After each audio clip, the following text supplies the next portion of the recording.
Kalbame su Vilniaus Tech universiteto verslo vadybos studijų programos studentu Arnu. Taigi labas Arnai ir labai trumpai pirmas klausimas, apie ką yra tavo studijų programa verslo vadyba?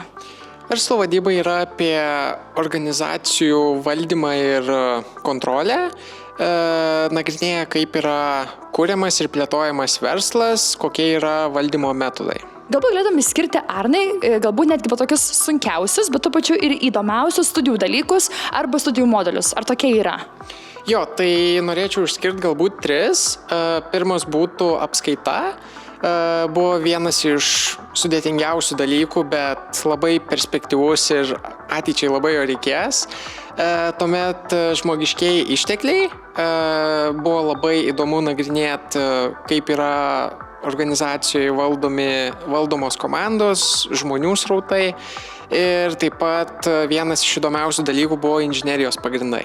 Okay. Kuo tau patiko inžinerijos pagrindai, ko buvo įdomus?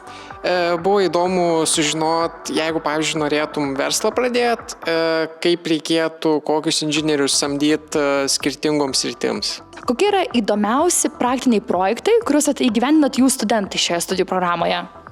Šiaip daugiausiai laiko skiriam tai verslo kūrimui, verslo plano aprašymui ir nagrinėjam labiau paslėptus rodiklius ir stengiamės kuo detaliau aprašyti verslą. Kokių netikėtų, bet tikrai naudingų įgūdžių tai išmokai, bet būtent ir jūs patys studentai šioje studijų programoje?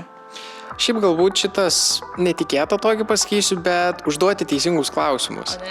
Nes dažnai bijau užduoti klausimus ir man būdavo tas pats, kad arba yra nedrąsu užduoti, arba galvoji, kad klausimas netaip suformuotas, bet geriausiai yra tiesiog uždavinėti klausimus, nes tai padės surinkti kuo daugiau informacijos, kurią galėsi po to panaudoti siekiant įgyvendinti ateities planus. Arnai, ir jeigu reikėtų tau duoti tokį patarimą moksleiviui, tarkim, bet jis dvejoja, ar nori pasirinkti verslo vadybą ar ne, ką patartum?